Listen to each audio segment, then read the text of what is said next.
bato na nga faut balata ngai. Ça veut dire il faut to la tanzambe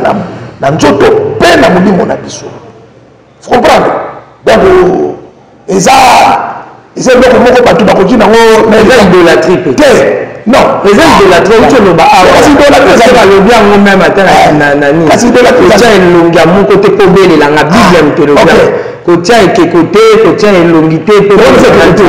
Dieu est invisible. Donc ça avec ce que Bible non avec ce que avec ce que longi moko. Mais qu'est-ce que ça c'est Dieu longi moko te pour na otalanga nzambi. Bele langa kanga na osena ko yano. Mais bino aussi otia longi bolata ke longi mutu tout ça ça na mite longi bo wele laka. Donc, au moment maman est au moment où ça y awa, biso tu vas bakimbangiste. Mais na tant on bat tout baso le bac non, biso toujours la telonga mon, biso la telonga nzambe. Nzambe ka sabo ni bala tabu. Nzambe nani kasi? O abina ni bala telonga. Nzambe nani? Nzambe la parce que batu ba zo na nzambe ba tu ba. Si batu ba do na nzambe ba ba nzambe te. Parce que nzambe wana so le loi il est awa na wonza kapela batu ko yebete mais biso toujours landa o biso to yebi nzambe ya bakoko na biso parce que on dit que Bible et le Bible Dieu est esprit ceux qui veulent l'adorer doivent l'adorer en esprit et en vérité. Or quand la spiritualité image à la raté et si nous dans le Bible la spiritualité physique et côté raté physique et côté raté le Bible mais la physique et spiritualité côté la si c'est ce que je veux te dire papa pourquoi je te dis qu'on a la spiritualité non Dieu est esprit c'est que ça nous avons basé esprit maintenant tu peux nous collaborer voilà Jésus Christ a dit dans nzoto son bon yaona les 35 quelque part bien moka zolo ba les 35 bana ba dit que tata ya mingité.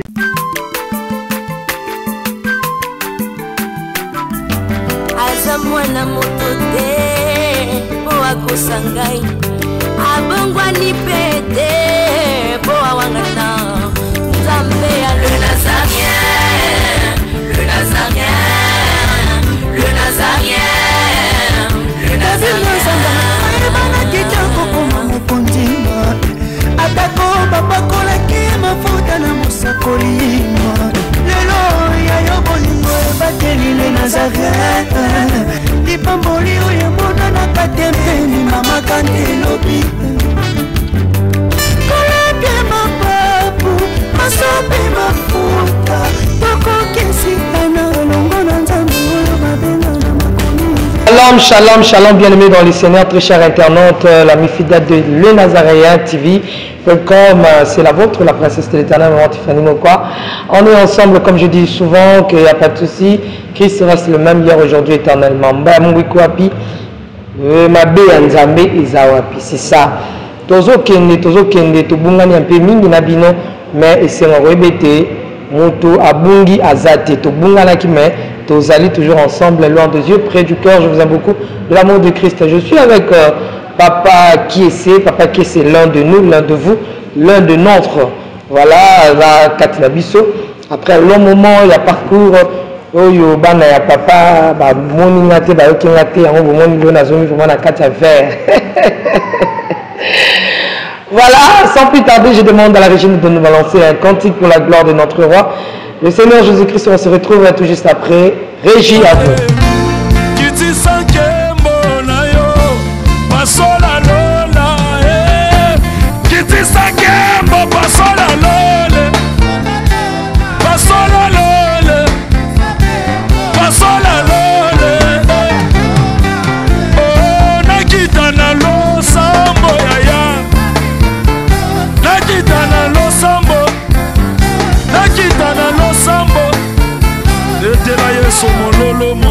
Mololo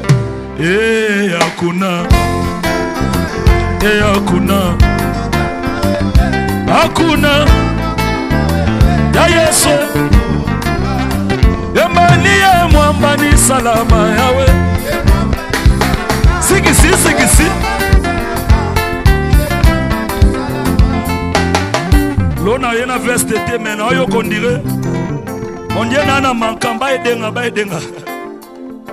apesanga veste po yokanga ya yo moto akutanda ne kulenga janenda mambo moto akutanda ne kulenga janenda mambo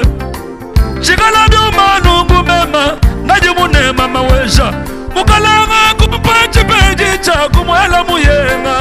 obina kawapi mapekisi yote makangi yote kasi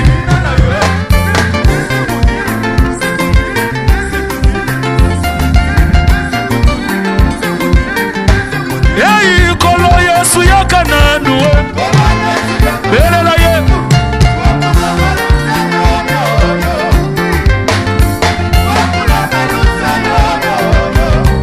yei chimanginda yakananu si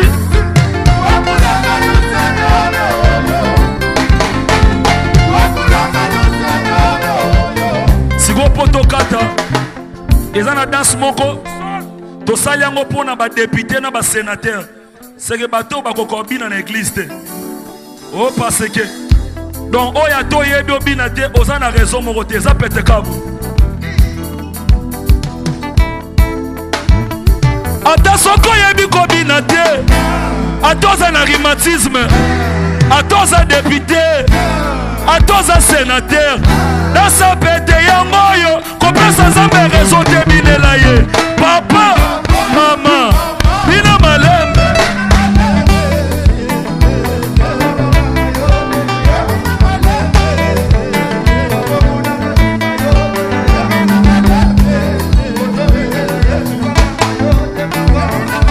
sote nango bina malembe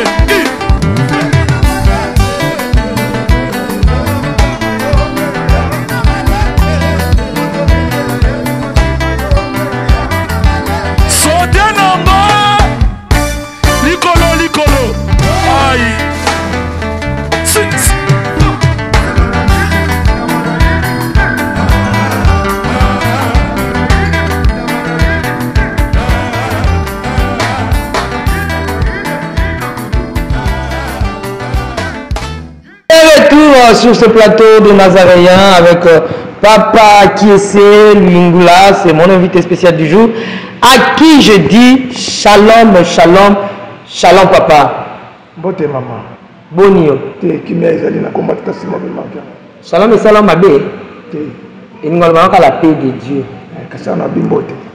Donc malam. Merci tikana la paix sana mbote na Maman Lauriane, Papa Guy Labala depuis l'Afrique d'ici, Nandoï de moi-même, Tiffany Labala, Bisou Bélé, Marlène, Adi Kenkolo, Zovanda, na Afrique du Sud, Mboka Nayo, bien sûr, mais Nicolas na Johannesburg, vous avez ici vous allez un encadrement qui toko na bana. Ah, ma soeur Nekab et Florentinga, que le Seigneur vous bénisse abondamment, hein, Nekab depuis les Issa. Pourquoi pas à ma fille Shekina depuis la France, Shekina, maman, t'aimes bien de l'amour du Christ, hein, la star. Aussi à toute l'église, je vois là papa José et maman de moi, maman Judith. Que le Seigneur vous bénisse abondamment. Pour la ninte d'Adanzimbu, hein, na papa Nzimbu, na Belgique, hein, Sylvana, da Sylvana Mboka ya Belgique. La prophétesse Myriam na France wana na chanson sous-sol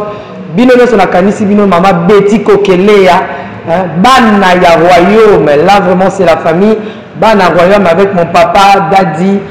papa David et Linzeza. Que le Seigneur te bénisse papa qui est ce Mikolo Belé yango nini tukabwana tamkolo monte volume te ata mukolo moko tokabwana te bongo absence ya makasi boya tayo moko za ba contre temps mais tozali mbota papa okombo tata pe ya mwana pe ya mwana osanta esepeli finani maboko esepeli si bato nyonso bazokolanda ngai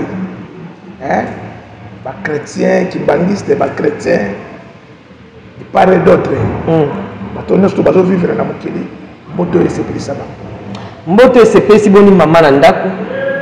esepelisi mama na ndako na bana na bandeko nyonso tu baza kuna na poto napesi mpe mboto esepelisa lisusu mama nga makala oyalf na Angleterre. Voilà, papa qui est mikolo ebele basango ya nkamba basango ya email boussole papa ezaningeni te nkamba kitoko papa kitoko po papa lobaki aza posé le place comme aza posé nkamba eza posé donc makambo nyonso eza posé donc problème ma grave eza te papa qui c'est ya solo tokomona tokola na bilili eza pena likambo etali te mais etikaki mpe nga na tuna yo tomonaka vraiment mingi est-ce que na bamabala na bino mpe bakimbaniste baproblème mpe ekweyaka ezwanaka pamba te bapaster ya l'église de réveil mabala na bango eza pena na baproblème est-ce que bon nayebi ke papa mwana papa simoki mbango liboso papa na biso nani pesanga nkombo te papa solokeli ye mpe na mama asalaki change azwaka mwasi mosusu na ndenge na yo mpona le namonaki cercueil ya mama kuna te natunaki bon na nkamba c'est moi problème ezalaki nde na ngai natuna est ce que bamabala mpe ya bapaster ya kimbangiste koyo ya problème ndenge ya bapaster na biso nde toomona lelo internet eza vraiment inonde na likambo ya paster Mike Kalambai oyo nasilanaki na bango ntango bato bakosepela stade boye mama peniel abotami lisusu aye ya sika mama peniel pena ye ya sika donc atandi lisusu papa est ce que bino mpenza kuna mpe makambo ya boye ezala omoni likambo nyonso nde balobaka papa simoki mango akianga na yebisaka biso so toloba makambo ya sika tozwa ya kala toloba mpe makambo ya kala bon le fait tozotika makambo ya kala donc tozwa ya sika nde place oyo kobeba ezosala omoni nganga nzambe baexposaka ye te soko olingi oexpose ye malere ekozala epai na yo wana nazokotela paster marikala mpo azaka paster nakotela paster marikala kalambai te mais nazoloba oyo ezali bibliquement parlant voilà parce que balobi mwasi faut assez soumettre na mobali donc mobali ako se soumettre namo donc na Christ vous comprenez parce que Bible quelque part ezoloba balobi nzambe asalaki mobali mpona mwasi te mais asalaki mwasi mpona mobali na yango wana mwasi faut arespecter mobali vous comprendre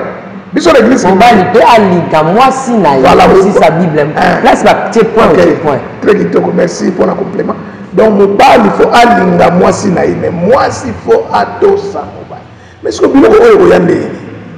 biloko oyo koya omoni Satan atanga akitaki na se azwa bana basi oyo omonaka balobi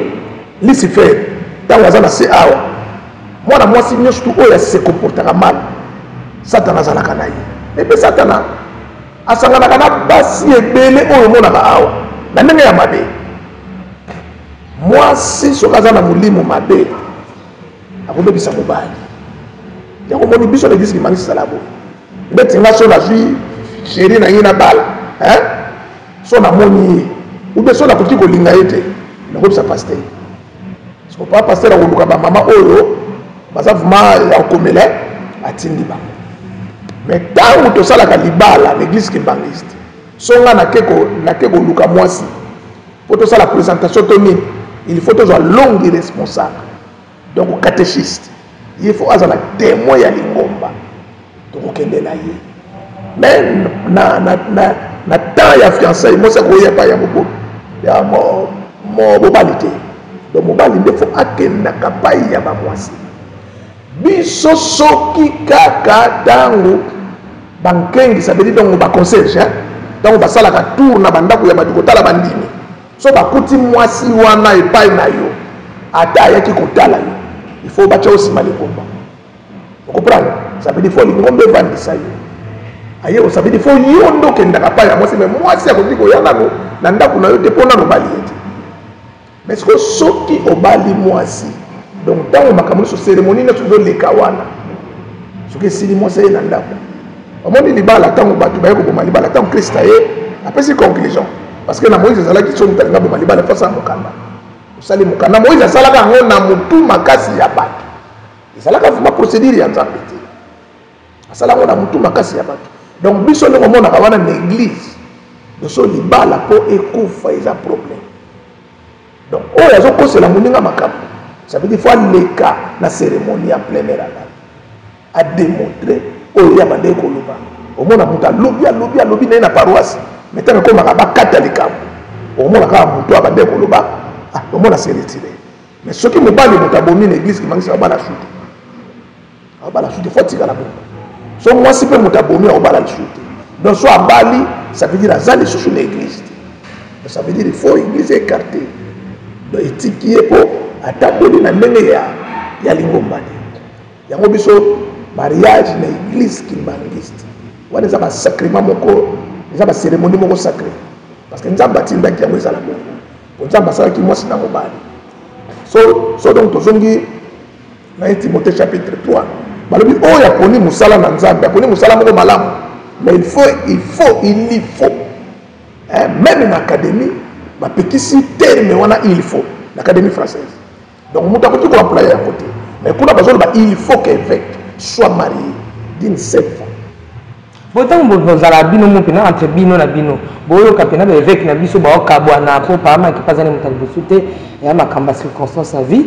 et que baokabwana esimba te bino pena na kati ba toyo bozala neti bakimbangiste elobela bino po ba congolais omoni ngaza d'abord chercher indépendant. Très bien. Na cadre indépendant na ngana ko mona mwasi wana omona mapene na moni ye na yebisi ye malamu na mabe e na ndimita ozonga lisusu wa omoni biloko moso simba te omoni so donc tozunzungu tozi mufini ko mwa gaya ya munene tozipiki yango comme ça yango te bando bouger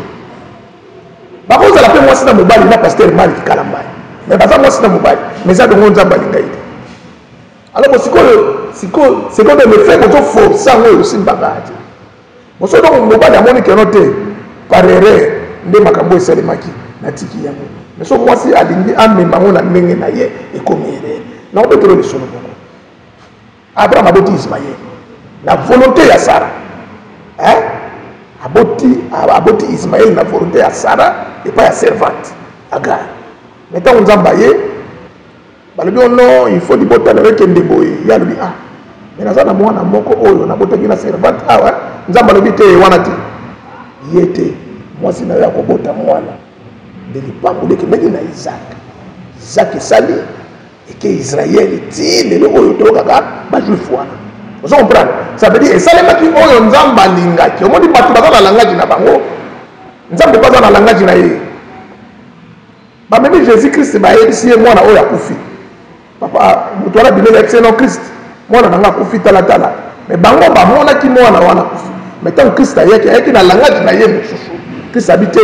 bofungola ndako ntango bafungoli porte ya kota habite abi mwana azolala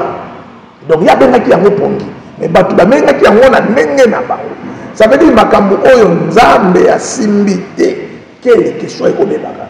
donc ça veut dire libala wana ezalaki nzambe asimbaki yango te mais ezalaki volonté ya pasteur Mike là il moi mais le fait pasteur a comprendre que oyo eza volonté na nzambe te donc moi c'est parce qu'il faut atuna nzambe à comprendre que oyo eza volonté ya nzambe to ya nani ça veut dire donc on a début ya eloko wana ba consulter nzambe te na babala ne ba consulter nzambe ba consulter nzambe te mais le fait sikoyo nzamba ye na kati alakisi ke no oyo eza te abi ça veut dire moi ça za mabete mobala za mabete na yo mobali moi si na yo azalaka wa azalaka soit na lubumbashi yo pe moi si mobali no azalaka wa te mobali no azalaka soit na poto donc ngolo baneti débit et bande na mabe débit c'est qui mabe yango me madame ba mabe oyo kabwana ka débit ne parce que les camerounais tout font dans la source lelo obiso donc to déclarer awa péché ya na Eve et lisumu aba kulu na bani biloko no surtout et utana débit. Ok. Vous comprenez? Le bonheur surtout autant na débit. Mais ce qui n'a débit ezalaki boyete. Donc le bonheur surtout mona oyo ezalaki débit. Donc débit nde mutu sali biloko ezalako. Donc débit ezalaki malamu te. Mais na temps bato ba ko comprendre que débit ezalaki mabe, ale ndo moni ba ko sala réparation. mais la réparation on a si vous moko na bango ndazo comprendre que sengeli ezala moko na bango ndazo comprendre que sengeli ezala. C'est là où place des autres raisons. Mais papa on a zo mémoire on a parents, on a papa, on a marié, là on on a analyse parce que on a li chercheur indépendant. Bon voilà mes pas là mon bien.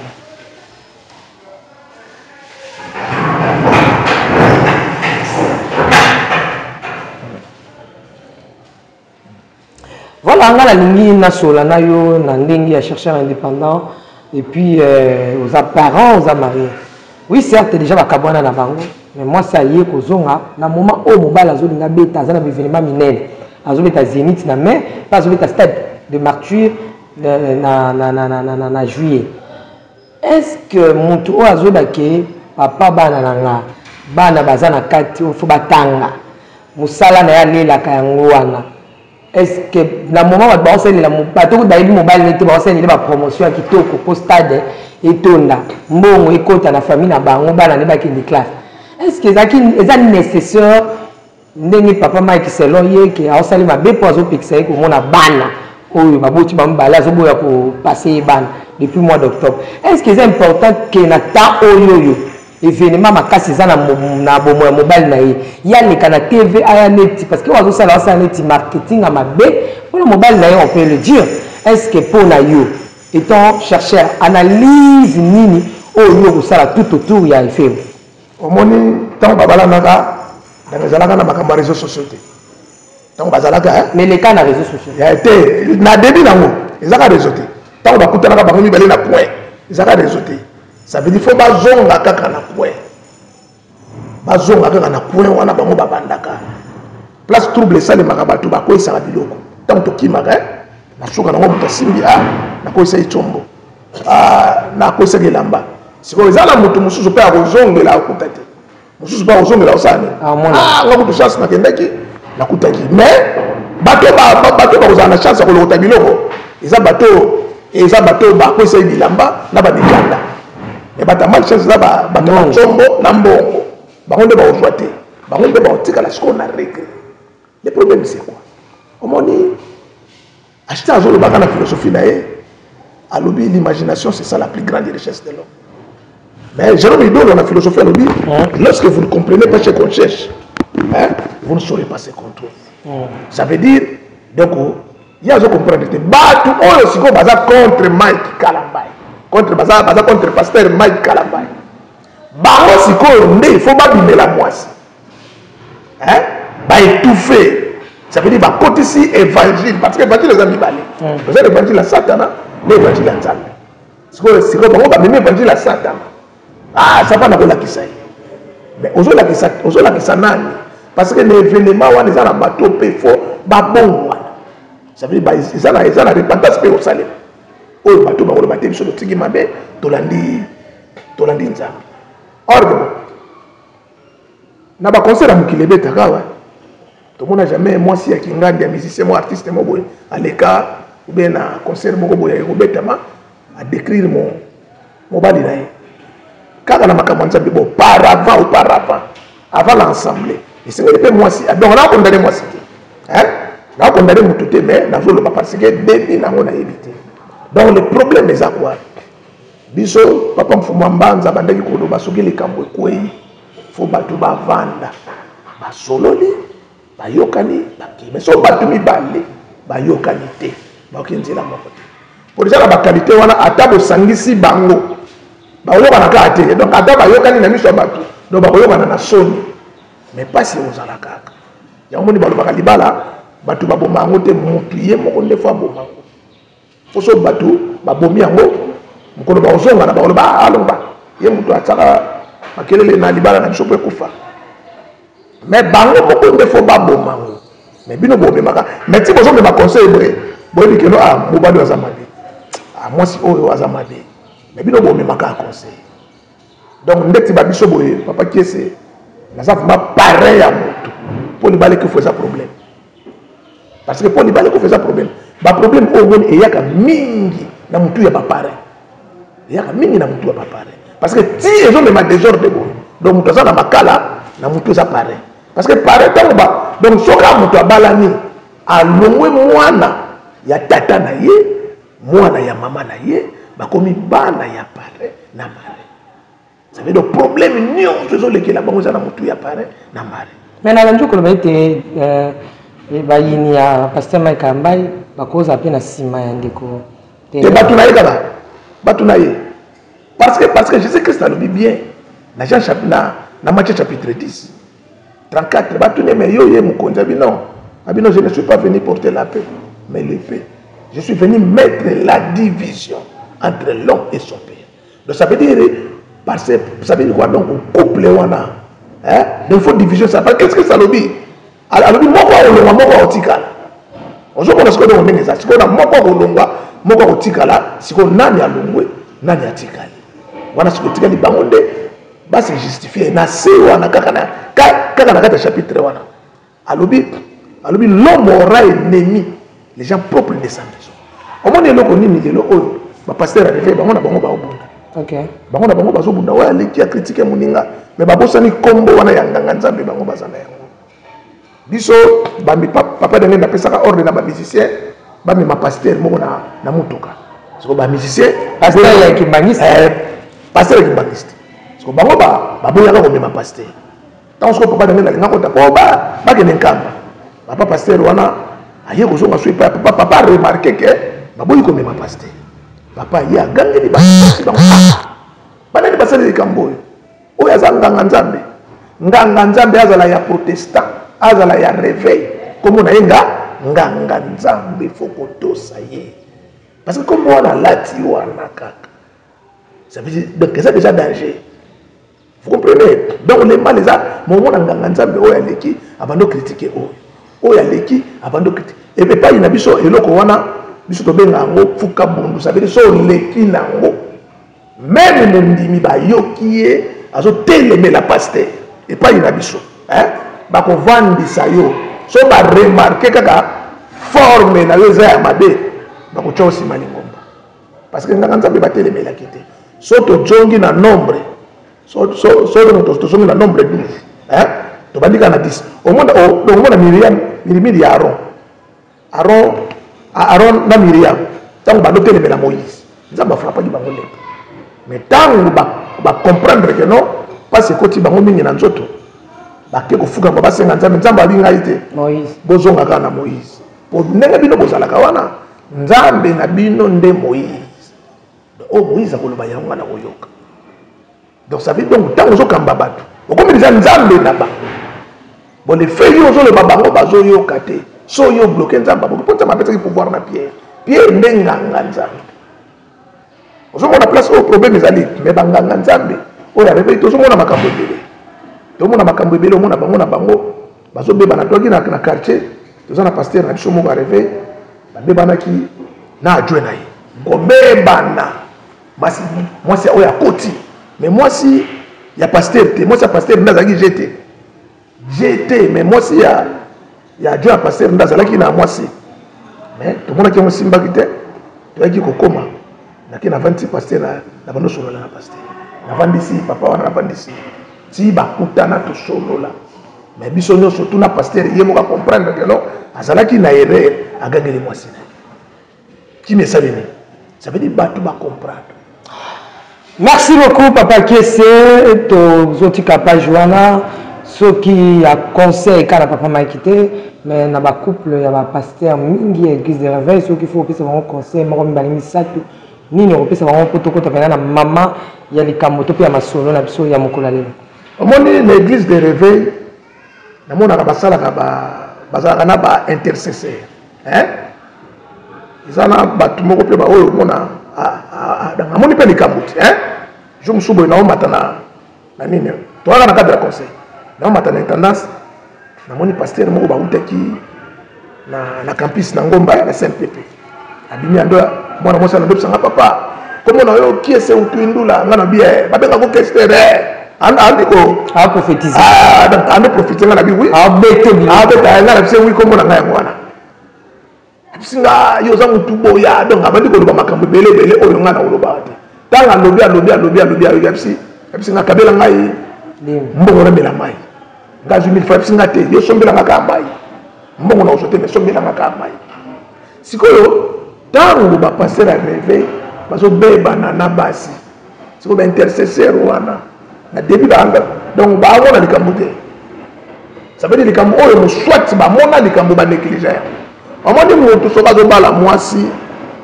soki si déjà ba yebani na nzoto parce que mwasi soki ozo bala ye soki na donc mwasi ata bosali na ye 10 ans na fiançailles boyebani te parce que koyebana kaka na mwasi eza ntango bokomi ndako moko abanda olala na mokongo na yo nde okocomprendre sikoyo parce que ntango wana so akomi farafara nde okocomprendre okoyeba ke no oyo boye okosenga mpe kopo mai mama pardon pesanga na kopo mai abi papa Jean-Marc nazokela donc nazoka kolemba nde nazawa donc aba omona siko mobala bandi kokanisa wana bando pese estomé bandi tension AVC so contrôle mingi awa ba AVC na basi te luka kaka awa sala kaka examen luka omona mwasa de la AVC rare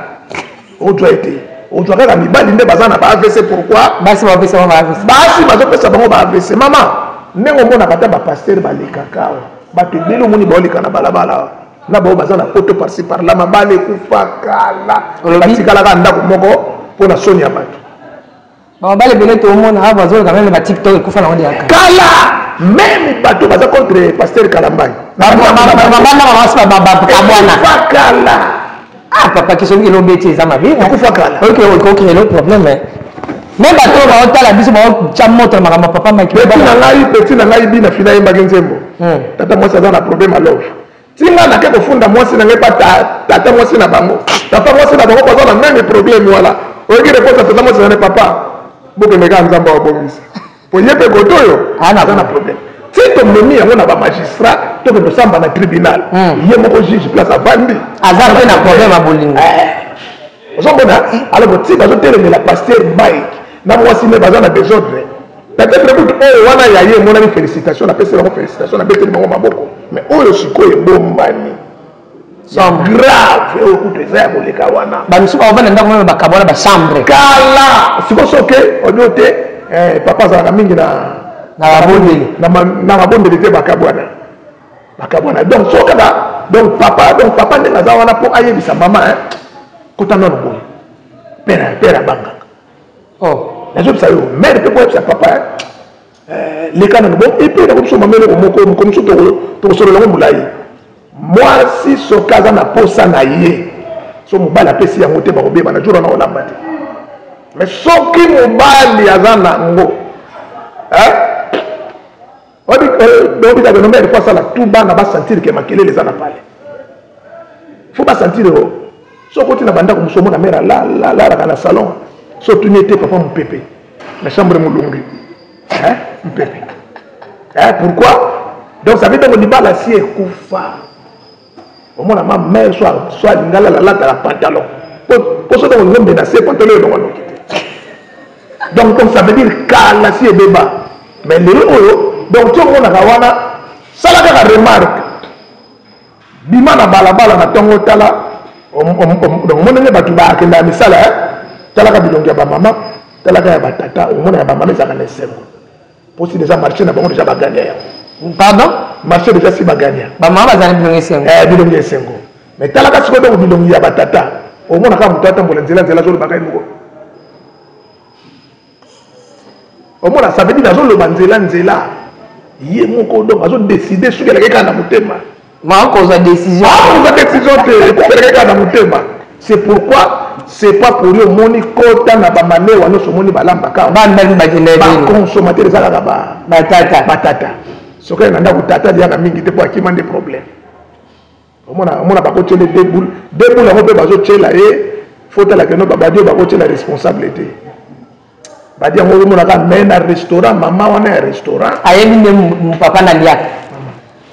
me nayebisa yo batata so omona bapapa oyo mosusu omona talaka pere arespectaka ndako na ye omonaka monene makasi te bapere barespectaka pale balaka monene te po bango baliaka kaka bu moko me bapere babimaka omona bapere akendaka mpe nakolia 7 boule na restaurant 3 misuni ya soso ya gaere kopa mai mwa biere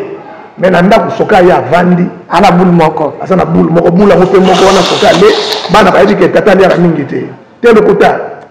parce que c'est que maman ce fois zonga na baby ata le lady ya mobali na ndenge zalaka na ndenge komi yango na yebisio eza pe ndenge otikela mbongo te eza ndenge azotikela mbongo te na yebisio mama même bato omonaka ya bambongo banani nyonso omonaka oyo motoka babengi papa d'ailleurs mikolo ya tokotya mikolo balade mikolo ya tobongisa programme tokotya mikolo balade OK okoyoka epe benge epe tokobanda kolanda siko bafamille na bandako na bango yoka makambo ebi tokomaka na masima nimba tokuti libala fwe kufa ya tata na mama ntango tokomi boye na mboka mo boye sikoyo ngape na yebabi ate président wana ntango naki président provincial ya union de la jeunesse babino président paye navandi etanke mbuta ya bango nyonso tu le collaborateur ya représentant na province ntango tovandi boye na libala wana namoni bana nyonso tu bake nsima ya mama po ezali lokola 3 cas biso église na famille ya tata mopanzi ya tata famille ya mama mopanzi ya mama na église bato bandi koloba fo kufa famille ya pere ekufa bato bazoloba nasuka nango na bite eske dokozwa maloba yo nani ya balingi baganga babisi bango te wana chef na biso akuti province abi abotika loba na bise bino bozoloba libala ekufa natuni papa bino so natuni bino question moko ntango libala oyo ezoliba ekufa bana weya bana bango nyonso babi bana bango wana natuni bana baza na ka nini one bana baza na ka ya mama abia siko awa perte eza ya nani po ti libala ekufaka perte ezalaka ya papa parce que bana nyonso omona bana balandaka mama comprendre ndenge omonaka mwana parce que pourquoi bana balandaka mama baerere mosusu wana so yango moni donc tokokabula erere ya tata na erere ya mama papa na biso ya kulutu ava kufa yebisinga kiesi soko olingi mwasi mingi mwasi akopesa yo bana mais soko oza na conflit na mwasi na yo akobotola bana akobanda yebisa bana tata nani biloko boye boye ndenge nanga moto atindi tata na bino atindi nini siko bana bazoyeba bino pere esprit mabe ozo comprendre yango monaka koko ya mobali ya mokolo batiaki nsima ndako ya mwasi nde batiaki na porte parce que soki mobali akomi koko aza na difficulté osokola ndana sokole mwana mobali kara bon mwasi ya mwana na ye mais mwasi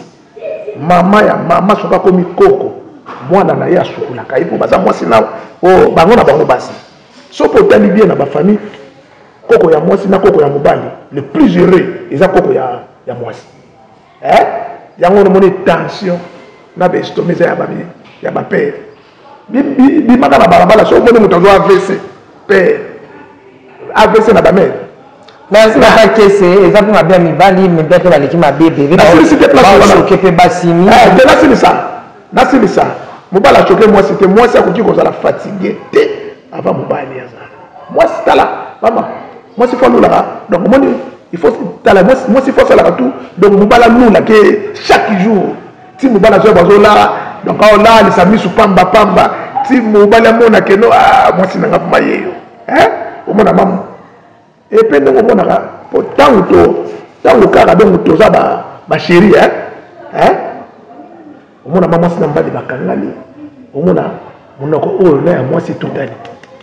me ndenge omonaka bango bazalaka na bandako ezaka su te ekufa kala nazoyebisa yo donc mwasi na ndako na dire ya molai akoma lokola bozwa kiti wana boyi otyango kuna donc libala si ekufa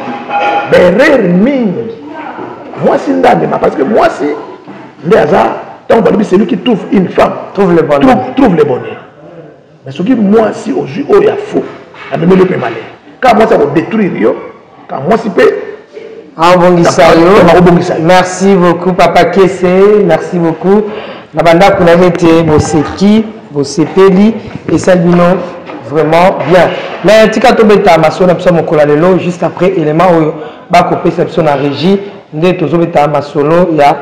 Lingomba na papa. Merci beaucoup Papa Kese, merci beaucoup na bandako na ete boseki bosepeli et ça bino vraiment bien. Mais tika tobeta masolo na mon kolalelo juste après élément oyo ba couper cette na régie nde tozobeta masolo ya Lingomba na papa Kesi. Régie à vous. Yesu nanga ya babutu pe ya moyi. Yesu yanga ya mikolo nyonso. Oyebi oyetungisaka motema nanga. Ata navandi kimia ata nazoloba te o. Yesu anga wa mikolo nyonso. Beta milolo milolo milolo. Voilà.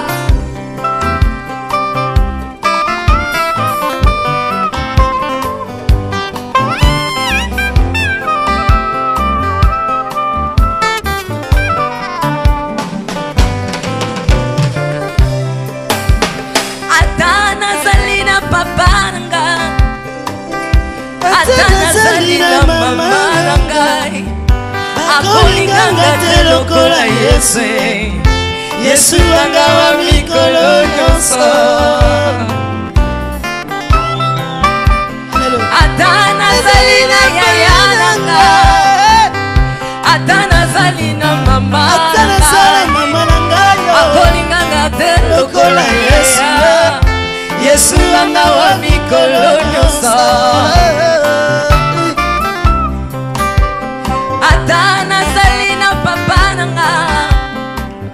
Atana salina yaya nangai Bakolinganga te lokola Yesu Yesu anga wa mikolo nyonso Betela nzambe milola bien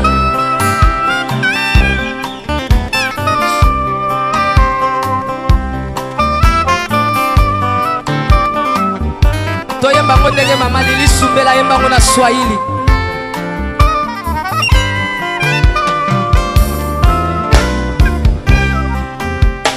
Yesu ni wangu wa siku zote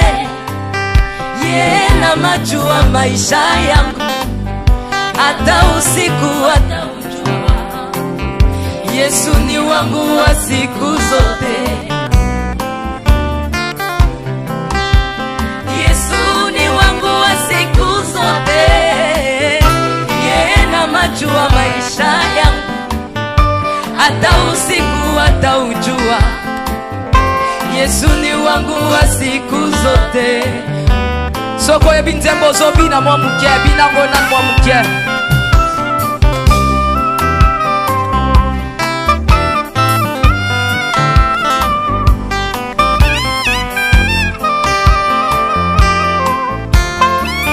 Toye bibolingo Yesu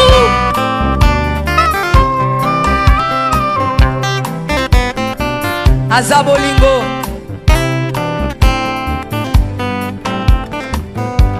Merci de retour sur ce plateau. Ce cantique a fait plaisir énorme. Na bandi kone soto balandaka le Nazaréen, Falam Bendi, Berger, Nabiso Cédric, et ça les paie bien. Na maman Françoise, et ça les bien. Vraiment bandi kone sur le Nazaréen et cadre. Na molandi monene le Nazaréen Capi Capilos Adonix, et ça les paie kitoko makasi. Bakimbaliste nyonso to est-ce que papa toko bandela mboti wana okombo tata pe ya mwana ya mwana santo. Merci beaucoup. Ya makasi ezali ya kotuna lisusu papa Kesi, est-ce que bapesa suspension na église, est-ce que vous allez pendaka na église, est-ce que ofandisa mi na église o sala nzambe pe netonga na kisa sukuna ba pesa na suspension na église ezatso buki mobeko ya Lingomba de la pression suspension. Donc ça veut dire que c'est Malingo. Là, c'est Malingo Mbate, c'est chef de cellule. Les gens, chef de cellule, on a cellule, on a dit à Olala. À côté de Bandimi, Bazui, théologie, Bazui, évangile. Bandimi, Balamou qui cellule, il peut mettre les colos. C'est chef de cellule, papa d'Angenda. Na Lingomba, ngai na tambola kandeora Lingomba. Je suis chercheur indépendant pour la publication en ngai. Ça veut dire pour la repentance. Mais ce qui pour la Lingomba, ce qui m'a publié dans livre, il faut les canaux Lingomba. Bah, film pas. Mais écoute, la paix vraie. Bah, pour qu'elle a coupé. Vous comprenez? Notre père. Notre père. Notre père, quand on a la mère brochure, c'est déjà fait. brochure c'est déjà fait ici là. Brochure, parce que les brochures, moi, il y a 20 feuilles, 40 pages. Hein? Est-ce que vous pouvez quand même notre père? Makassi. Merci. Notre père qui est en Kamba, que ton nom soit sanctifié, ton règne était déjà venu en Kamba. Que ta volonté soit faite partout comme en Kamba. Donnez-nous aujourd'hui notre pain quotidien, pardonnez-nous nos offenses, comme nous aussi nous pardonnons à ceux qui nous offensent. Mais ne nous induis pas en la tentation, mais délivrez-nous du malin. Car c'est à toi, Papa Simon Kimba, qu'appartient la reine de la gloire pour les siècles des siècles. Et donc, tu développes pour les débats contradictoires. Donc, le programme est allé dans la conférence de presse. Pour cela, il y a déjà le président Valère Mangitou. Pour le président Zaha. Tout là qui n'a pas rappelé sur la personne de la maman Cécile Coel, il faut que tu aies papa Costa Zaha.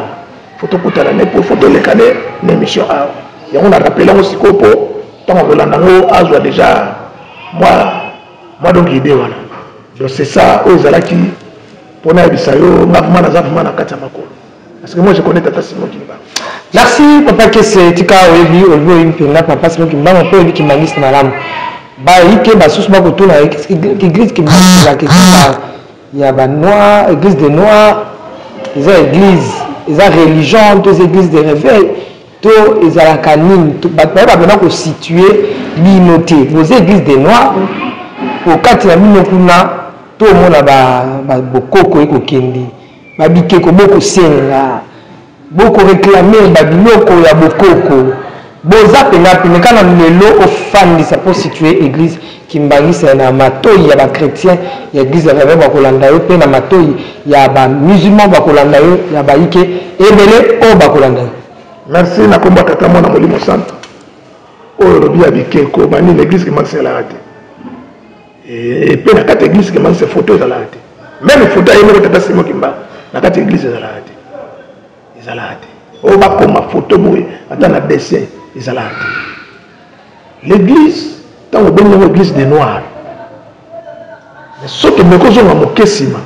Surtout que awa na yolo to toute église il y a papa qui examine hein. Il y a des frères qui examinent. Mais église à noir. Mais peut-être sur bateau va comprendre le terme français. Église on fait à noir. Parce que Mikanda y a l'État. Donc l'État a ça là on a un noir. Vous comprenez? A ça là on a noir beaucoup. Le noir on a yende kolo y a une wana. Église et dans l'église ils appellent la mondélité. Église pour ceux qui dans l'église de noir il faut que l'église soit mondélée. Vous comprenez? Alors l'église de réveil fondateur y a l'église de réveil c'est Papa Simon Kimba. Parce que Papa Simon Kimba yenda banda réveil ya banoir la vérité tant ba mindele ba moni Papa Simon Kimba bando sangisa batu na nkamba ba mindele ba bino ba noir ba sali ba noir ba réveiller donc ça veut dire au moins la témoin de Jéhovah ba sala livre moko ba comment réveillons-vous hein et autour des gardes donc batu ba la muka donc la musa ba noir ko na webisa bango que évangile bato ba na moza ba be et ça la dit Tata Simon Kimba. L'église de réveil au nyonso monaka awa mutu abanda yango Tata Simon Kimba. Tata Simon Kimba on a fondateur ya réveil. Nda bande église de réveil. Mais l'église de réveil et ça que non so que kuno komona parce que l'église de réveil ba bikola ati. Et pas une chose l'église qui magistère. Kuna ba bikola te organe na bokoko fo ba bikola. Pourquoi biso nous sommes la bokoko? Nous sommes la bokoko pour na makambu ya mabete. Vous comprenez? Parce que la coco la biso bazaki na nzambe na bango. Soki to jini na biso Daniel. Quand le roi a dit ndoto na statue wana. Roi le dit non, na na ndimbola ndoto oyo. Ça na kosa ya bato mayele boy. Po ba ndimbola ndoto. Bato mayele oyo roi achelaka mutema bakoka ngote. Ba sédicien, ba chaldéen, ba astronome, ba grand magicien na cour ya roi ne Nabucodonosor. Bakokate.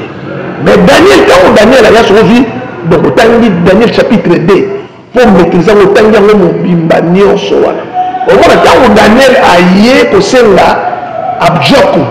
Donc chef d'état-major, c'est le roi, qui est capable de l'imbolando. Hein? Après 3 jours, il a dit au roi, Dieu de notre père, donc Nzambe ya batata na biso, ça veut dire Nabokoko. Oh, batata on a déjà bakoko.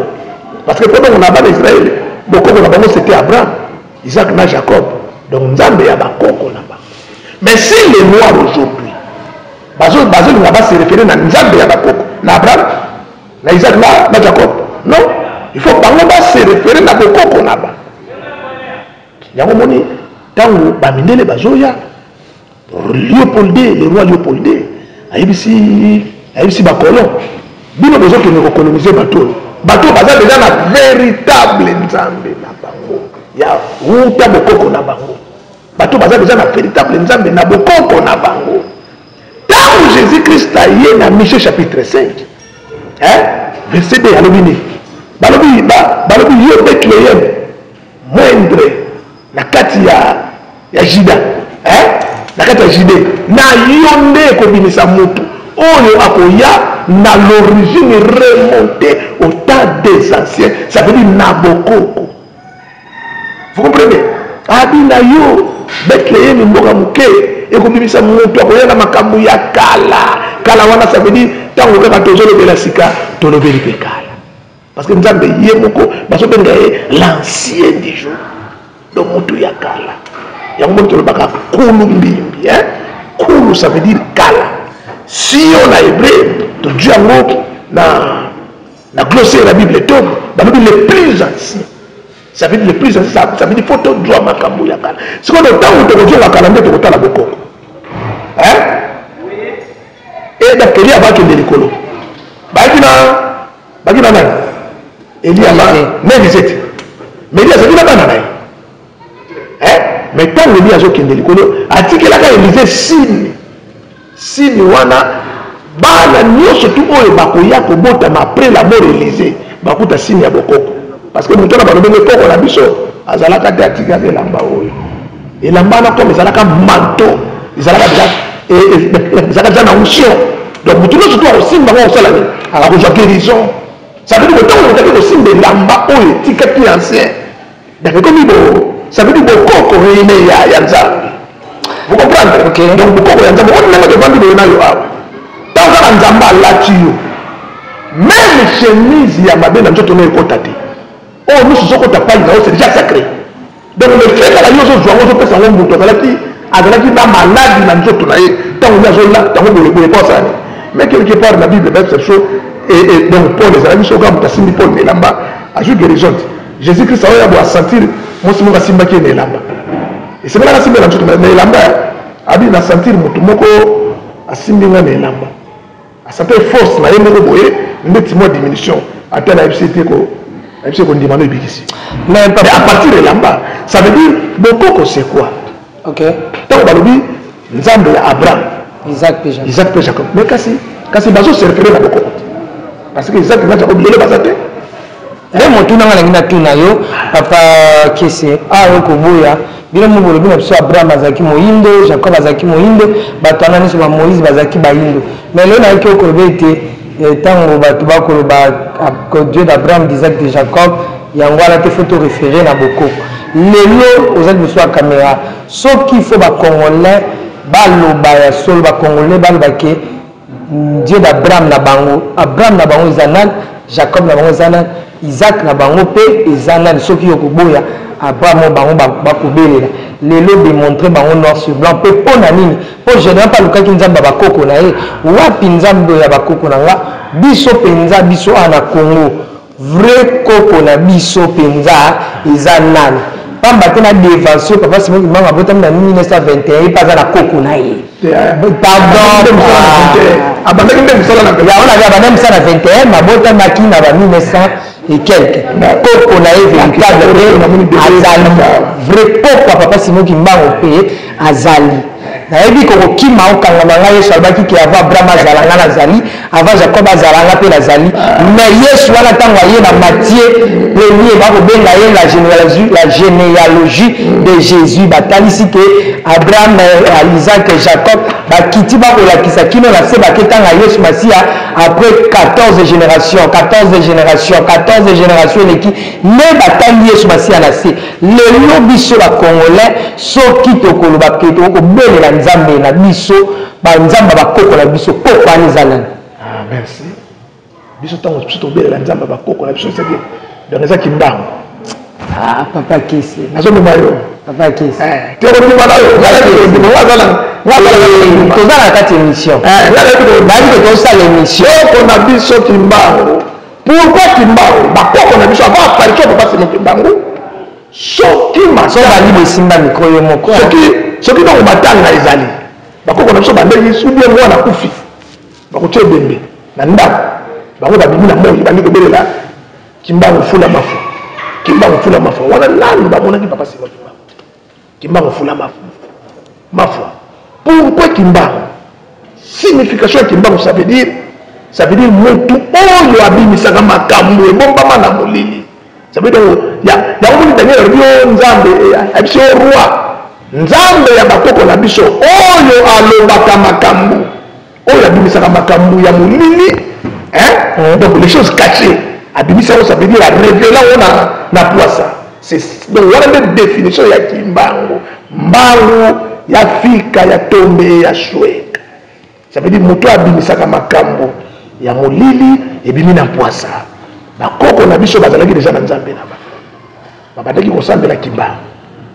kibango wa bangolola mais ntango mondele aye na évangile na ye ayebaki ke déjà évangile ya vrai ezalaki parce que christianisme pour la toute première fois toko kozwa l'histoire te bamindele bakutaki les dieu bakutaki les trois personnes en Dieu Père, Fils et le Saint-Esprit c'était un banzako déjà bakoko na biso banda osambela déjà matuku matatu makongo ça veut dire soki donc tokende na Abraham tolobi donc matuku matatu makongo ça veut dire Abraham Isaac na Jacob vous comprenez c'est déjà parce que biso tozali déjà na ancêtre wana parce que pour trinité déjà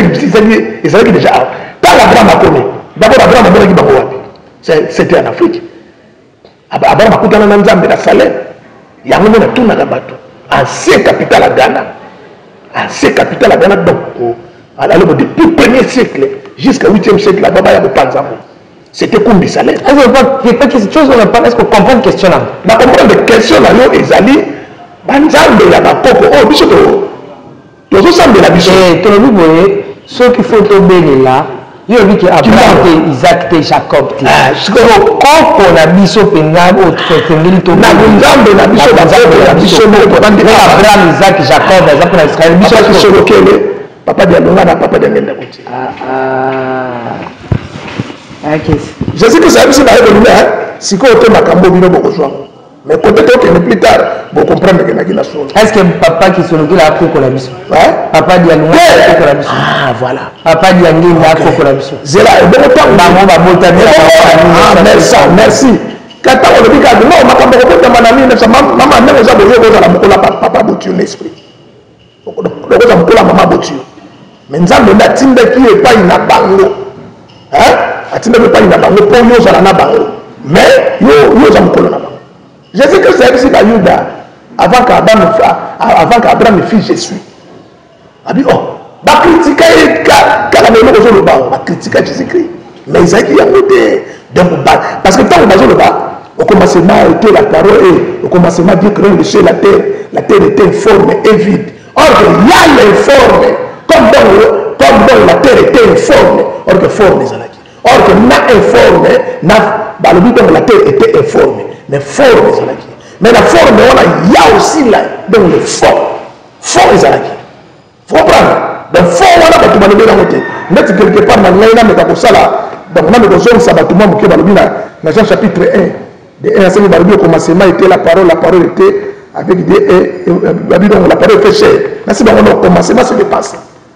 parce que penser nde eboti parole wana nde ekosala chair or que penser nzambe mais ce que penser wana comme eza nzambe bato bayebi yango te c'est là où bato bazokoignore kombo tata simoki mbango na pensé babi te tata simoki mbango aza pensé te bango naka parole mais est ce que parole wana eutaki na pensé nde babengi yango forme parce que parole ebimi forme forme wana chair esali siko informe bato balobi no siko forme bato bayebi yango te si ozomona bato bazokonga no ezaki mbango te forme bato bayebi yango te mais kote tokende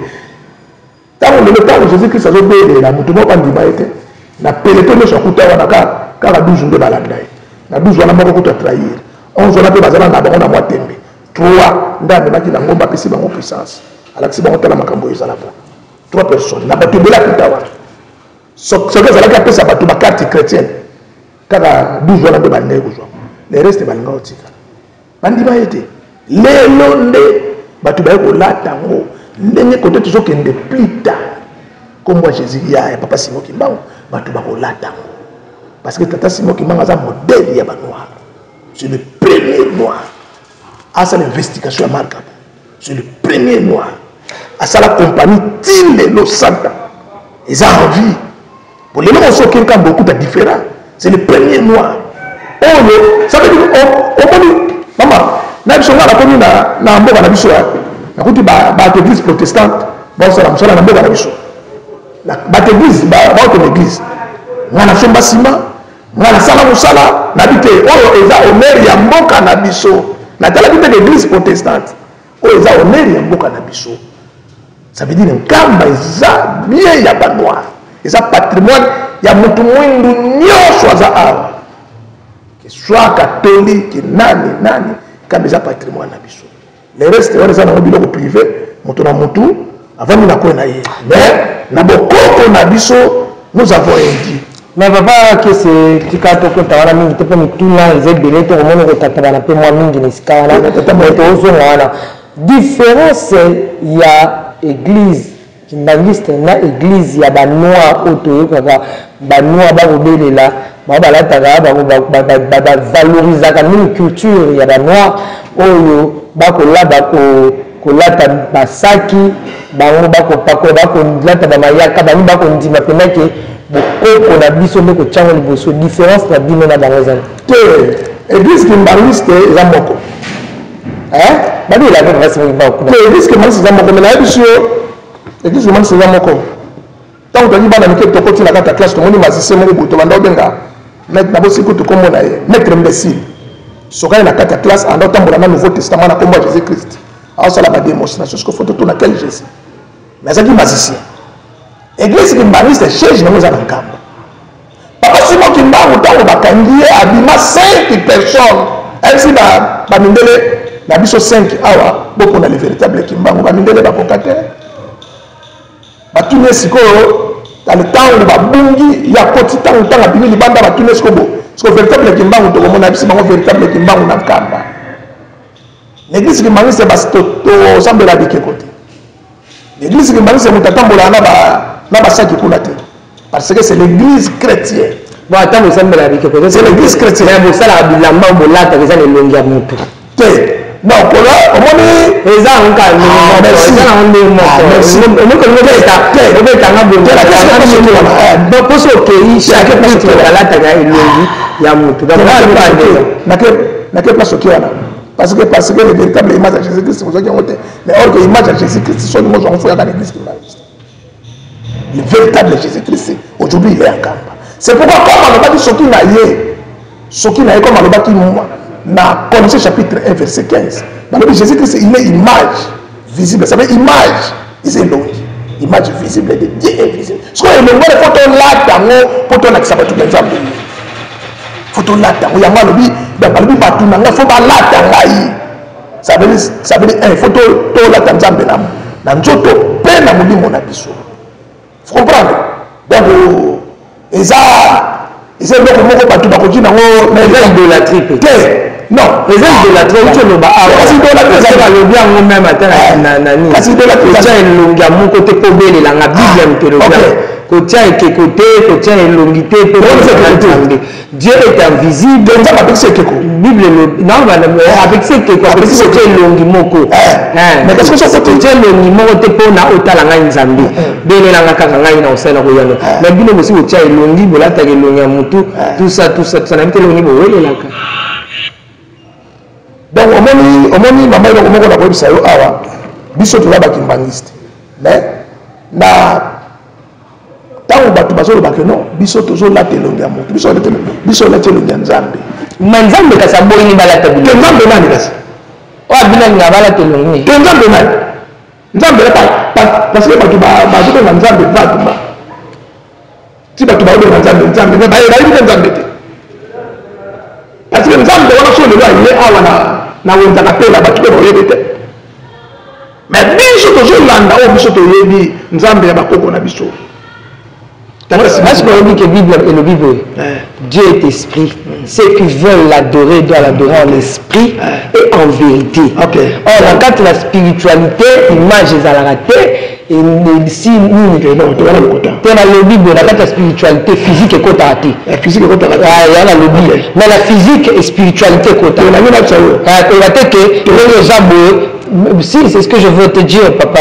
Pourquoi je te dis que la spiritualité, non. Dieu est esprit, c'est esprit. Maintenant, tu peux nous collaborer. Il faut la travailler. Jésus-Christ a dit dans Nzoto. Son bon les 35. Quelque part, il y a un peu de 35 ou 34. Azolo bakabino bato de la malade. Pesi moi ba détail alors ngai moko nzambe nazoya ngabo quelque part les élèves kuna bazolo baka bazobenga mwana fils éternel père de la paix on reprend quelque part côté wana mais comment seconde toujours là pour nzamba za esprit mona na tête mais Philippe a tout le Seigneur entre nous de paix a tout le haut mais bandaka la sala bino Philippe bino donc besoin d'angate mais celui qui m'a bien le père m'a dit oh il est la charpentier. Depuis quand Nzamba akoma lokola non biso to ni ba bande ko na yo batu ba districta mama ndemo za be no so ngombo na Nzambo na forme ya moto so je dis ça le but na ki nzala avec pas na bino bon laisser ngati na forme ni nani pour na ko ba que Jésus Christ oh la bino de mona ke ngi wana ya mona de la Bible ba ki c'est le but oh non so toi tu n'es pas on ni no yaki tout ça tabi tant bo sala ki amona batu donc bo bois ko sala on a bateau ba ko senga bino ni tumtale ka senga nipa parce que Dieu a créé l'homme par son image alors mutu non surtout à komona ndeko na bo sala bolam mais ka bo sala la nzambe et qu'est-ce que votre problème to ce qu'on a dans la Bible na Genèse 18 tant Abraham a donné tant nzambe les trois personnes là ba abimeli Abraham pendant la chaleur du jour na midi ba abimeli Abraham tant ba soleli Abraham a donné mutu la Seigneur si na suka na pesa Abraham vérité alobi de mutu wana oyo Abraham a donné la Seigneur ce n'était pas un genou nzambe Abraham ici Abraham na vanda ki na yoka ki makelele e utaki kuna na Sodome na Gomorrhe et yaki ti place nga nazalaki wana sukwana na 21 yango na kei kuna kotala selo baprouvi oyo nayokaki so eza bongo na obomango mais so eza bongo te na kotala Abraham adosala badéfense parce que Lot mwana na ye azalaki déjà kuna abadosala baintervention mpo ayeba na retour nango atumela bon ayebisi Sara mwasi no akobota ekozala bomutu amonaka motu Abraham alota nzambe na vision na ye aloti nzambe ayebisi yo kombo na yo eza so Abraham te komi Abraham mais ntango Abraham akomaka na membre à partir de Éthiopie Abraham avandi Abraham aboki misu amoni 3 personnes mutu moko na bango abengi kombo bonjour Abraham mbote Abraham abi mutu amonaki na ndoto ye te mutu yango ye abengi apusani penepene na ye asala biloko oyo ye alia Jésus Christ aye na nzoto ya moto tomona ye moto wana avant aya na toke kala na nzambe aka moto parce que l'esprit eza ya nzambe yana nzambe asala moto na nzambe asala moto ça veut dire kia esprit na énergie adi na nyama tika nyama zala tika nzete ezala ngomba mer tout mais na moto nzambe achama esprit omona malobi faisons l'homme à notre image selon notre ça veut dire mutu déjà le nzambe donc mutu aza donc nzambe nyonso eza na nyama te eza na mutu donc mutu aza nzambe nango boya te papa kese même ata nzambe alobi na Moïse je te fais Dieu devant Pharaon est-ce que bazalaki pardon bazalaki nala est-ce que mona bana Israël kolatelonga Moïse kongundamela Moïse non à l'époque photographie pardon tant kutu Moïse ayokaki basala ekeko bakongumbamela Moïse auta na ngomba tuni nani akrée likeko bayebisi abibobuka yango etika te nzamba moko ye wana oyo bakenda komatela na ngoma afrapa bango mabeka pourquoi po basala ki na volonté na bango mais so basala yango na volonté nzamba alibaa buka yango te po basala yango na volonté na bango parce que tese bango ke mokoki kongumamela ayebisaki bango atako nzamba beka moïse nzambe non ça veut dire quoi Moïse bana Israël banda ongumamela ye personne ne vous trompe Moïse bana Israël babanda ongumamela ye vexé vexé merci mais kasi kaka na kati ya bible wana quelque part na Jean velobaka makambo oyo biso tokomi eza makambo ya Jésus Christ eza tokomi ndambo nyonso tu tokomi yango te parce que oyo ndambo tokomi mpo boyeba ki azalaki Christ mwana ya Nzambe parce que jusqu'à présent Vatican la bibliothèque à Rome oyo eza bibliothèque apostographique c'est créé depuis 1884 la créé bibliothèque apostographique et ils ont gardé 350 000 manuscrits ya Bible oyo ti lelo na Bible ekota te preuve ane awa grand archéologue grand chercheur bakende kodécouvrir na 25 km et na 60 km na Jérusalem bakende komona baindice ya bécrit ya prophète Jérémie mais na kati ya Bible ekoti te c'est pas pour oni ntango tokendaka kotanga na théologie tozwaka leçon oyo na kati ya Bible eza te parce que eza baajoute oyo batya parce que Bible eza totalité ya makambo ya Nzambe te parce que bato nyonso tu bavivaki avant biso batangaki mpe Bible te batangaki mirulo parce que bato nyonso akese pardon kotoka mingi te kosika pe te eza mituna baréponse ya yo amoni eyesi yo mabe vo ezalaki na sema eseki vo ebandaka na se tobebi te na suka nde tokei na motuna yango oyo po tobungisa mpena image te tokolobela awa lelo tositue pene église kimaniste soki efandisami moboko na yango ezani mpo babele basosola yango te bakoba eza église de noir eza église de réveil babenga yango église de Jésus Christ par son envoyé papa Simon Kimbangu tout ça mais lelo banoir bato bazosambela papa Simon Kimbangu bato oyo babengaka vuluzi Kimbangu pardon bazali mpe kosala bino baremarke ndeti nani bengai kasi te nga nayebisaka yo so munu basali remarke mama nayebisaka so munu basali remarke omoni problème na biso eza nini nga nayebi yo so moto ayebi yo te amoni ozoleka yebi omoni mere wana boyeboye nga naba te yo oyebi ye le fait quoi le fait banoir bazoki tan bayebisa bango te pasi moki mbango te yango moni baza na kati ya divergence donc bazoki tan bayebisa bango te mais so bayebisaka bango mbele makambo nyonso eza te bayebisa bango te yango soki omoni biso sikoyo donc tokozwa tan bayebisa bango eza bongo te eza boye bato wana omoni wana ozobenga wana oboyeboye bato wana baza bakimaniste papa kesengangi na tour non lelo tomoni protestant emisi l'église de réveil ebimi na kati ya protestant tout ça protestant ebimi na kati ya catholique tomi toyoka lelo bino bobimisa banani oyo bamima kati ya mino bobimisa bana mpe balongo bobimisa bato ya baéglise de nord bobimisa banani parce que ntango totala bango tomona bango boza même couleur bosala na makambo apropre ndenge moko lelo obeta lisolo bato bayeba l'église Kimbangu eza église de noir te l'église Kimbangu eza église oyo eza na bamendele bobimisa banani babima kati na bino te tokobimisa moto mpo nani ebongo ntango Kristo ayaki awa ntango Kristo ayaki kosala lingomba ne fo ndenge abimisa bato aye nde kosangisa bato bosala makambo apepe te nzambe tosala makambo apepe na bana na baéglise ana bampe valongo mpe valongo eza nde tata Simon Kimbangu mpe valongo oswata bona baza baizirpa te bato banani oyo balataka non toyebi bango te banani bazalaki na nkamba babengaka bango soki banani bangunza bazali na nkamba nandimelaka papa Simon Kimbangu wapi papa Simon Kimbangu asala attention na 5 personnes ayebisi bamindele bangunza babime mpe na ayebisi bango boye mikolo koya bokoya bana babino moko bimisi te biso bimisi bango te bangunza balongo benoir tout ça là bamoni balobi bobino ni botarde Simon Kimbangu ekokisama bino nde okino ne bokangami na biloko mindele nabi boye te tokangani na biloko mindele bilamba wana ya alati couture nango eza ye te bilamba alati couture eza ye te couture eza ya mindele bangunza nyonso tozoloba wana baza na babilamba okomona yango eza importe eutaka poto eyaka bangunza bazala nguya nguya ndeti ya nini kasi sikasinga mpe nana nguya ngunza batutake te naye na kotuta ngunza batutake ngunza soki nango tute te besatana ti po satana nde moto biso dongo tokotuta te mwasi wana ayebisi paul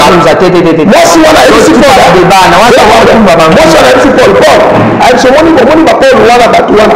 baza na molimo na nzambe to balobi makambo baoloba eza ya solo mais comme baza ya basatana comme bana kindoki biso topusana pembeni na bango bangunza baza kindoki awi effectivement effectivement so ngana so so oyobela ngunza boye oli okolobela ngunza ya mbolo kotaka kuti ngunza te benga nde mokonzi na bango benga nde mokonzi na bango mokonzi ya bangunza moko dongo oyo oyebi obengi yaya so obengi nga jour wana ndenge ata nazala na tike te so obengi nga nakoma 9h nakobuka nanga makolo ata ba 5h30 nakobuka makolo na ya nakobuka makolo balanda ya bayoka yo bangunza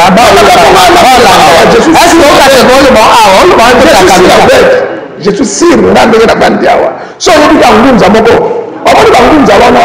bango baza na problème nde na jésus christ le fait l'église kimbanisa c'est l'église de jésus christ sur la terre epesa bango problème bango babi yo ezalaka mondele mais tojongi na l'histoire antique totalisi bango keno jésus christ le monde n'était pas blanc parce que place baokabwanaka eza kombo ya yesu botieke église de c'est là où problème bango baboli kasi eloko babenga biloko ebino bokangamaka na biloko ya mindele mais jésus christ pasaki mondele te jésus pasaki mondele te po démontrer l'histoire antique parce que ma première habité à Jérusalem ils étaient tous des noirs ma première habité j'étais des soka na kolata nde bakorija bino batikala na pembe te batikala na pembe te wana pembe na banga te pembe wana eza deja ya konjuluka po soki pembe ya pembe na ya bango omona pembe na koma jaune pembe wana eza pembe ya konjuluka yakanisi elamba pembe olata yango ndololo papa kese tokontinue s'il vous plaît tocontinue baza mpe ya konjuluka pakese akese bape basala nzambe bana basala nzambe église kimangisi tosala basala nzambe te église kimangisi tosi basala nzambe tosi yo parce que église kimangisi c'est la christianisme mais l'église kimangisi c'est le christianisme omoni moverte bona osala erreur te na otosa te bamunza baza bakristo te baza bakristo te parce que bayebi jésus christ babelo te telo te bazala bato moboye baleka na balabala baleka basala mbunda babetaka misiki na bango mboka oyoki biloko obimisi ya grave mapona tokita tosuka nanu awa tocontinue yango mais naosa makasi mpena ngunza mofa kita awa ya ata ngunza te me bangunza bakoya otyata bakiti bafandi donc ça veut dire donc bango baju l'histoire na balabala bayebi histoire te bayebi mpe papa simoki mbangu wana bango soki nayebisi yo papa simoki mbangu akufaki wapi papa simoki mbangu bateki ye na congo central bato omoni bateka ye lelo oyo bango bakoma bakimbanisa parce que miracle ebandaki na nkambo ministère ebandaki na nkambo soki na nkamba lelo okomona place oyo papa simoki mbangu bakutana na seigneur jésus christ ezali omona mpe donc basalako mise en valeur deux places na oyo donc angelo azwaka ye atransportaka amemi ye kota kendolo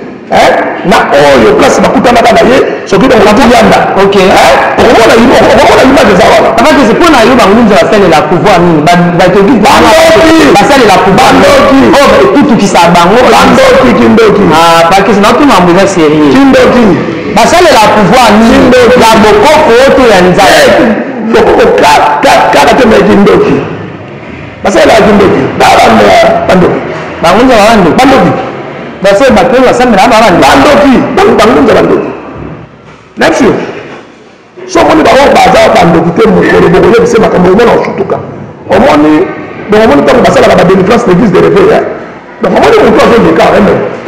donc omona jeune garçon atie bilamba te alati bino bakomakoma ye yema batomona nanga bien mais le jour oyo bakodélivre comprendre kasami réveil okomprendre nga jour oyo akozwa délivrance jour on a comprendre que c'est une erreur mais même dans bazar on a erreur mais les jours où on a des différences au moins on a une erreur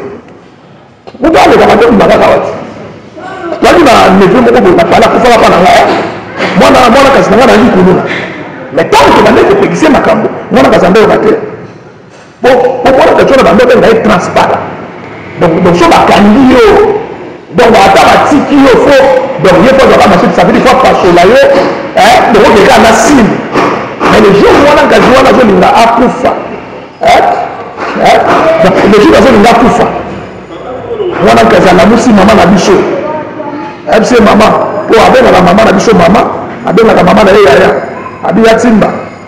avec maman bibola mukabala mukisame vendredi na butu abi boli misanga na makambo na bando sala donc le makambo na bando sala be bando mona malamu te na mon sibino pasi na bato pe na sala ki mabe ta re ba bango zate la semi de lui c'est pas na bino be misanga maman le bidon biso pe to limbisio maman na yepa le bidon na pe na limbisio abi boli misanga bino no surtout bato musu bazaki na semi boli c'est pas na bino principe merci mais na pourquoi ayisi bango ko tika maté na okufa ba memi à l'hôpital samedi na 15h ndakufa on comprend ça veut dire que non ça la ba ko ça non na mabete c'est ba ko contre ngai non on na ka bango surtout ba sambe na kawana sali ezate so bango balandi Jésus Christ bangonza so balandi Yesu Masia sali ezate ba ko tali fe na semi moko te lokela na 5 baya nza to sala débat contradictoire ngape na wana bato 5 ngape na wana ba Charles ba pas je bananga pe na wana bato 5 je peux lokela na 5 merci débat au fond on a déjà ba ngunza boyoki pas que c'est mais ba ngunza ba zo kona ko kana nikete mukande ba polo même chef na ba wala kindika makasi mais chef no ko tanga ko ndo benga bazala ba ngunza be na ba komela ba ngunza ba nikete so mojo na so ba ngunza mo mwana mkela ngunza boza mo mkeme ana makamba tena esprit na ngai na tata simo kimbangu na kombo Jésus Christ et timisa na tata simo kimbangu sala miracle na kombo ya Jésus Christ c'est là où place ba ko ba papa de ngenda mutakotisa église kimbangu na Christ mais non so que na chapa ko so tata simo kimbangu ba kutana kana collège mama mikala auti ko kufa na mwana beli c'est le dernier disciple de tata simo kimbangu asala ba témoignage ba vidéo ezali bango bazala te mama mikala azosala témoignage alobi fumo kimbangu wa yiza wa vova ngudizi mambo mekungwa mfumo tu Yesu Kristo mama mikala témoignage komba tu Christ disciple de Simo kimbangu na l'âge de 12 ans mama mikala akena lowa koli na lowa na 60 papa d'alinda bakela ju bango ayena ba mama mikala awa avant de la témoigner bango bala te bandoki merci beaucoup merci de la banque de Libi wale de la banque de Libi je bango ba ya awa ba ici ta ka moto azana c'est que yo kana ba bangunza te ba kana bangunza te kutu yo même de solo na bango ko bona na on kana situé que ni ces alara l'église qui m'a dit dans Kamba. C'est l'église de Jésus-Christ. Merci, nous sommes arrivés à la fin. Papa Simo Kimbangu. Nous sommes arrivés à la fin. Nous avons que la langue, nous avons dit que la Noki, nous avons la Bokoko, nous avons la pouvoir, nous avons la Anglia, et ce que nous avons dit, nous avons écouté. Nous avons Papa Simo Kimbangu, nous avons côté à l'IFE, nous avons dit que nous avons déjà dans l'IFE. Pour ce genre de bâton, on va côté, ça veut dire que ça va monter en bas déjà dans l'IFE. Nous avons la l'IFE, nous avons Zika, la moto, la monnaie, papa pièce, à lever bon vérité que Platon a lancé une défi. Donc, moi, quand tu vas à 5 comme moi, comme beaucoup, vous avez le côté, à lui, nous avons couvrir là. On va couvrir la barrière. Ce que vous bénissez, c'est qu'il y a solo, par exemple, on dit, on va vous avoir qui peut vous l'année d'émission. Et au temps de la partie, au de la nous avons dit, la zone, on ne sait pas paquet. La zone nous a limité, c'est que Madame Bossa, la base sous beau. Comme on a avant de voyager les 5 et les 6 avril, la Katia. Baya. Ce baye était pour confiner qu'il ne peut pas. On va pas m'appeler ma commande. On va pas tout le monde. On va pas essayer de commenter sur baye. On va pas m'appeler. Quand la chose on dit dans le site, on va appeler. Voilà, défi, il y a un numéro de téléphone, mot de la semaine. Numéro de téléphone 085 94 25 598. Mais WhatsApp, des problèmes. Le code, merci, merci beaucoup. Kolo Apambola Bino ya mingi. 4 émissions partagées, publiées, s'abonner massivement. Émission na mino ezongi na elengi nango parce que vous voyez que maman Tiffany a perdu papa naïe, ne au monde makambo belé zaki un peu na dose. J'avais perdu mon père, ne na la image voilà papa que c'est. Na mon a quitté hein, na lui a père. Tu l'as quitté. Jour à lui a monté la kimbangi, ça t'a moi mes condoléances. Jour à lui a père, il y a la question mon encasité, moi na zamba na dépana. Jour à lui a père, tant que je compte père. Voilà donc l'image à moi 40 jours à papa et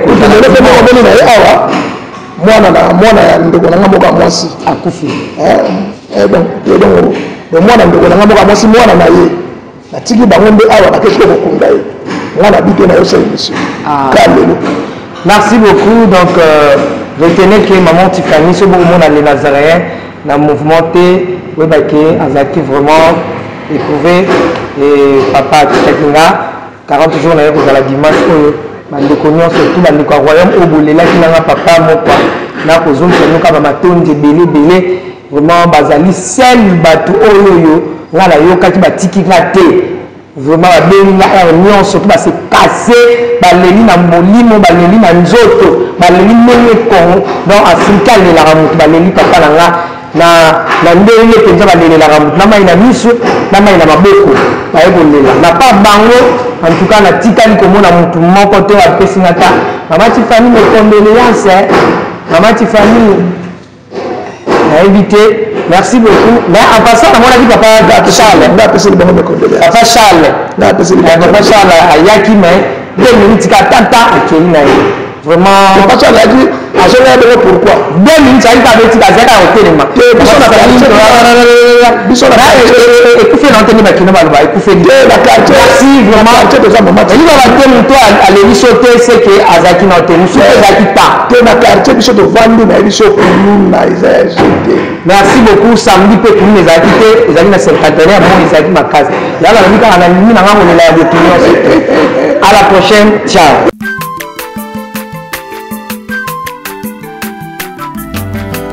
Mwana moto te po akosangai abongwani pete